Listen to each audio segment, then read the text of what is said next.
Ó, aproveitar uma pergunta aqui do Washington, muito interessante. Doutor Wilson, na sua opinião, qual o papel da dor emocional para o nosso crescimento espiritual? É possível ver amor em meio a essas dores?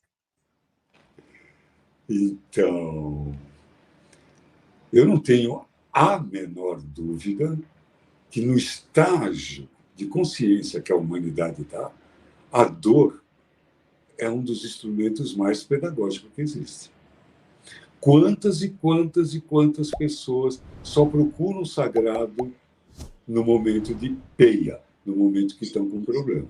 Só lembram do sagrado, da vida espiritual, quando estão no momento. Então, mesmo numa falência, quanto que é uma aula de economia para um empreendedor é quando ele quebra, quando ele fale. Então, o erro ele pode ser muito pedagógico, especialmente para quem quer acertar, porque ele ensina muito o erro. Então, no grau que nós estamos, a dor, o sofrimento, o equívoco, nós acreditamos na tridimensionalidade ainda. Enfim, o que nós temos aí é isso, aprender com a dor. Mas, assim que puder, mesmo na dor, nós podemos sim começar a aprender pelo amor. Chegará um dia, e com certeza existem civilizações inteligentes que vivem no que a gente poderia chamar no reino da graça, onde não tem o livre-arbítrio, onde não tem a dor, onde não tem o mal. Deve ter, com certeza tem. Né? Mas nós, nesse daqui, nós ainda precisamos dessa oposição para poder andar. Sabe aquela história? Precisamos da escuridão para valorizar a luz. Sim, sim. Precisamos do não para um dia entender o sim. Precisamos do pecado para entender a consciência. Esse pecado, vou colocar entre aspas aqui, que faz parte de um processo da consciência. Assim como a dor faz parte do processo do aprendizado pela graça, pela consciência.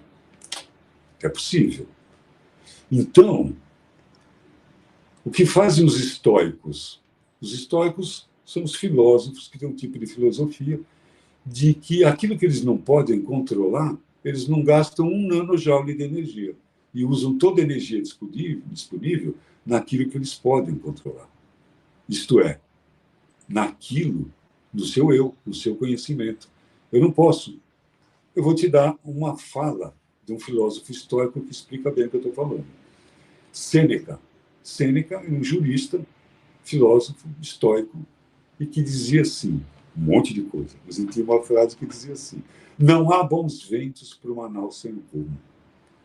Não há bons ventos para uma nau sem rumo. O vento é aquilo que eu não controlo. Não sou eu que controlo o vento. Então, isso é estoico. Eu não concordo, não vou me preocupar com o vento.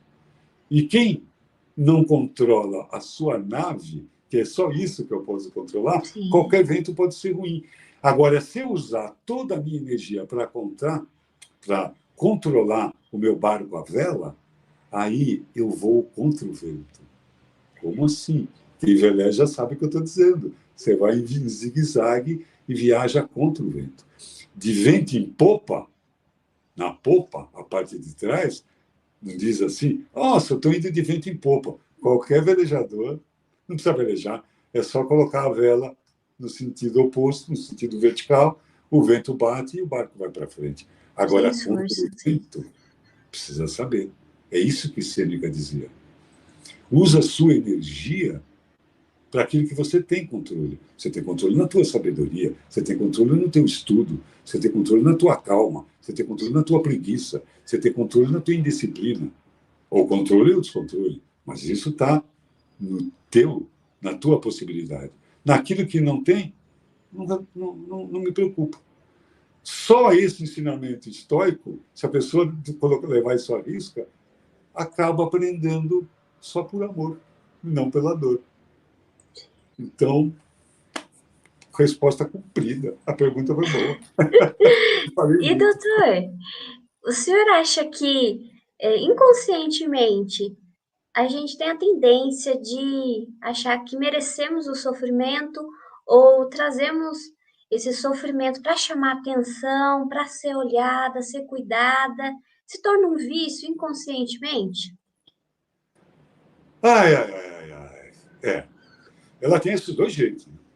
Tem crianças, você já viu, na internet tem uns vídeos de criança fazendo uns teatros, bebê, acabou de andar, já está desmaiando, chorando, usando a dor como Sim, forma para de chamar amor. atenção. Sim.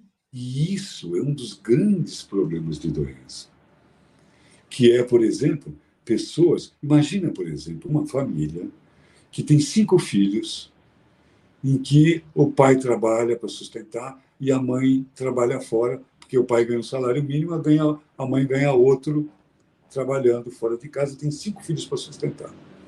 De repente, você é um desses filhos, você, eu, qualquer um de nós, é um Sim. desses filhos.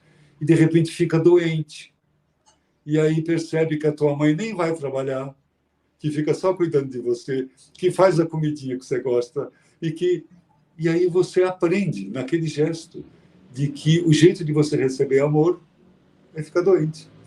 Pronto. Pode ter criado aí um sintoma, um problema, uma raiz, um fato raiz, que a pessoa acha que a dor é o único jeito de receber amor. E começou lá na infância. Eu estou pegando um emblema, Sim, sim. estou pegando uma coisa. Mas a nossa civilização judaico-cristã, né, toda a civilização judaico-cristã, na verdade, todas as civilizações, são norteadas pela culpa. Não sei se são todas, tem alguns indígenas que não têm, tem outra maneira. Mas vamos dizer, norteado pela culpa. A culpa, a noção de pecado, sempre foi a maneira de controlar as massas. Isso, exatamente. Sempre foi. Então, a espiritualidade e a ciência, elas devem dar liberdade. A ciência sagrada fazia isso. Ela colocava o homem como Deus. Essa é a minha crença. Se o Deus, como diz os herméticos, é um todo, então a parte, ela não é uma parte, não é só uma parte do todo, ela é o todo. Então, se nós estamos no todo, o todo é Deus. Aí É o nós, sim. conjunto de todos e eu, Deus. Todos os eus. Então, eu sou Deus. Então, quando se entende isso, de repente, todo o nosso procedimento pode mudar. E agora, e aqui. É uma coisa, é o que fazem os filósofos. Né? Como eu disse, Hermes pensou coisas há muitos anos atrás que hoje que nós estamos provando.